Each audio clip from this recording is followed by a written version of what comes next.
एक बार एक शिकारी शिकार करने के लिए जंगल में पहुंचा। उसने अपने तीर पर बहुत ही खतरनाक जहर लगाया और शिकार को निशाना बना करके उसने तीर को छोड़ा, लेकिन उसका तीर चूक गया और तीर एक पेड़ पर जा लगा। वो पेड़ बहुत ही हरा भरा और बहुत सारे तोते उस पेड़ पर रहते थे। जैसे ही वह जहरीला तीर उस पेड़ पर जाकर लगा, वह पेड़ धीरे धीरे सूखने लगा और उस पेड़ पर जो भी तोते रहते थे वह एक एक करके उस पेड़ को छोड़कर जाने लगे। उस बड़े से पेड़ के कोटर में एक बहुत ही बूढ़ा तोता रहता था, जो बहुत ही धर्मात्मा और अच्छे मन का था।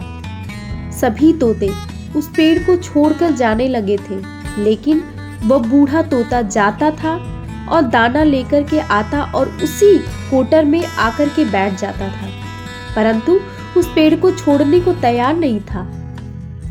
बूढ़े तोते के साथियों ने कई बार आकर के उसे समझाया कि यह पेड़ सूख रहा है और किसी दिन गिर भी जाएगा, चलो किसी और पेड़ पर चलकर रहा जाए, परंतु वह बूढ़ा तोता वहां से जाने को तैयार नहीं हो रहा था। अब यह बात देवराज इंद्र तक पहुंची। उन्हें बताया गया कि एक तोता है, वह जिस पेड़ पर रहता है उस पेड़ पर एक जहरीला तीर लगने के कारण सूखने, गिरने और खत्म होने के कगार पर आ पहुंचा है, और एक बूढ़ा तोता अभी भी वहीं पर रह रहा है। वह दाना लेकर आता है और वहीं पर रहता है, जबकि उस जंगल में बहुत सारे पेड़ हैं, लेकिन वह उसी पेड़ पर रह रहा है। देवराज इंद्र प्रकट हुए और उस बूढ़ी तोते से कहने लगे कि आप बहुत धर्मात्मा हैं, बहुत ही अच्छे मन के हैं, लेकिन आप इस पेड़ को छोड़कर किसी और पेड़ पर चले जाइए, क्योंकि यह पेड़ कुछ ही दिनों में गिर जाएगा। तालाब के पास में बहुत बड़े बड़े हरे भरे पेड़ हैं, बड़े बड़े कोटर हैं, उन पेड़ों पर फल भी लगे हुए हैं, उन्हें वहीं पर तोड़कर खा सकते हैं, परंतु यहाँ से आप चले जाएं। तोता बोला, माफ कीजिएगा, इस पेड़ ने मुझे जीवन दिया है, शिकारियों से मेरी रक्षा की है, हर मौसम में मेरे साथ रहा है, ये कोटर मेरा घर है, यहाँ मैं पला बढ़ा हूँ, इस पेड़ को मैं छोड़कर कैसे जा सकता हूँ? इस पर संकट आया तो क्या मैं इसे छोड़कर चला जाऊं? मैं ऐसा नहीं कर सकता। देवराज इंद्र तोते की इस बात से बहुत प्रसन्न हुए।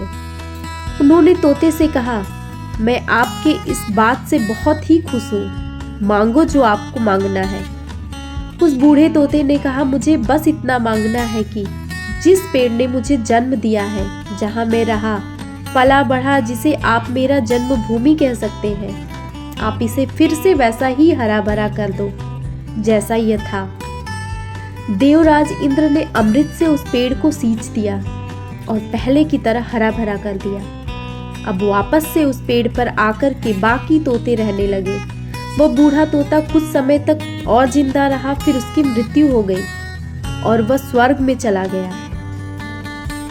यह कहानी हमें सिखाती है कि जब भी किसी इंसान का बुरा दौर आता है तो इमोशनली वह टूटा हुआ होता है, उसे किसी के सहारे की जरूरत होती है, किसी की आवश्यकता होती है।